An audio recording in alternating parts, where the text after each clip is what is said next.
नारी शक्ती वंदन हा अधिनियम आज आमची सगळ्या स्त्रियांची आणि मला वाटतं पुरुषांची पण इच्छा आहेच की आज पारित व्हावा. आज स्त्रियांचा जो खूप आधीपासनं राहिलेला हक्क आहे जो त्यांना मिळालेला नाहीये तो त्यांना मिळावा. आज आपण जसं पाहिलं की प्रत्येक स्त्रीला एक खूप मोठी गरज आहे की तिने जे ही नियम होतात सभेत, विधानसभेत किंवा लोकसभेत जे नियम बनतात किंवा जे जे पॉलिसीज पारित होतात त्याच्यात एक ऍक्टिव्ह पार्टिसिपेशन व्हायला पाहिजे आणि त्यासाठी खूप जरुरी आहे की त्यांची टक्केवारी in terms of political participation वाढायला पाहिजे. आज ती मला वाटतं सुरुवातीला ती 4% होती, आज ती आसपास 15%वर आहे, पण आपल्याला 33% तर पाहिजेच, कारण स्त्रियांना इक्वल अपॉर्च्युनिटी, इक्वल इक्विटी मिळण्यासाठी हा एक थोडासा साथ देणं सगळ्यांनी जरुरी आहे मला वाटतं आणि तो नक्कीच पाहिजे. विरोधकांनी या कायद्याला समर्थन दिलंय मात्र एक विरोधाचा सूर त्यांचा पाहायला मिळत आहे. नक्कीच पाहायला मिळेल, कारण ही खूप मोठी गोष्ट आहे जी मोदीजी करून दाखवणार आहेत.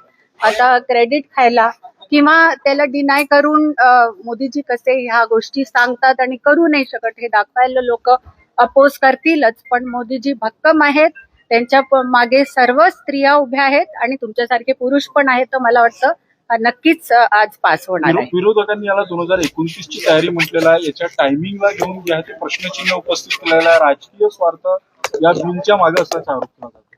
काय स्वार्थ असू शकतो? स्त्रियांचं काही भलं व्हावं याच्यात स्वतःचं काय स्वार्थ असणार आहे? 2023 जेव्हा नवीन संसद भवन बनलं तेव्हापासनं याचा प्रयत्न केला जातोय. उलट ते 2 क्लॉजेस जे आहेत ते पण आता ठेवलेले नाही आहेत, त्याच्यामुळे मला वाटतं खूप स्मूथली हे पास व्हायला पाहिजे.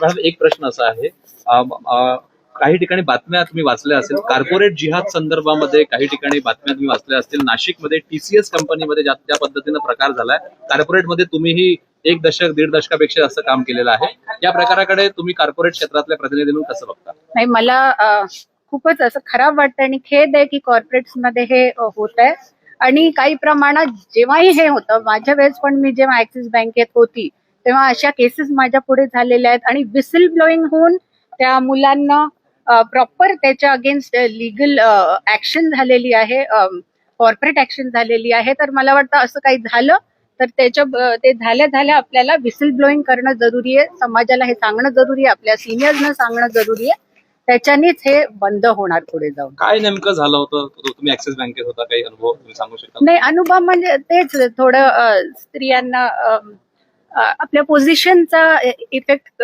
करून कधी असं झालेले आहेत केसेस मला माहित आहेत की झाले होते आणि ते रिपोर्ट झाले होते कॉम्पिटेंट कमिटीला आणि त्यांनी बरोबर ऍक्शन घेतली. गृह मंत्रालय अयशस्वी ठरत आहे. लव्ह जिहाद सारख्या ज्या घटना होत्या किंवा जे काही गेल्या काही दिवसांमध्ये महिलांचे प्रियकराकडून नवऱ्यांकडून ज्या हत्या झाल्या त्यावरून गृह विभागावर प्रश्नचिन्ह उभे केले. मला हे वाटतंय की जी प्रकरणं होत आहेत लव्ह जिहादची ती खूपच भयानक अशी आहेत, त्याच्यावर प्रॉम्प्ट ऍक्शन घेतली जाते. पण आता आपल्याला आपल्या मुलींना पण थोडं अलर्ट राहायला सांगणं जरुरी आहे की एकदा आपल्या कल्चरवर आपण खूप प्रामाणिकपणे आणि प्रेमाने आपला कल्चर फॉलो केला ना, असे केसेस नाही होत.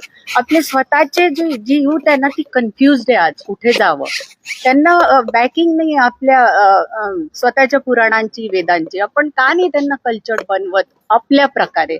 आपण तसं बनवलं तर ते आपल्याच रस्त्याने जातील. तर आपल्याला थोडं तिथे लक्ष देणं in terms of moral education, Indian values मध्ये जे आहेत ते केले तर खूप फरक पडेल. सारख्या प्रकारात सुद्धा मोठ्या प्रमाणात राज्यात होताना दिसते आहे, कसं बघतो?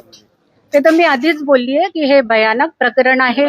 खरातांनी जे काही आपली बुद्धी किंवा आपलं ते ऑरा क्रिएट करतात त्याचा उपयोग ह्या गोष्टींसाठी केलाय, याचा खूप खेद आहे.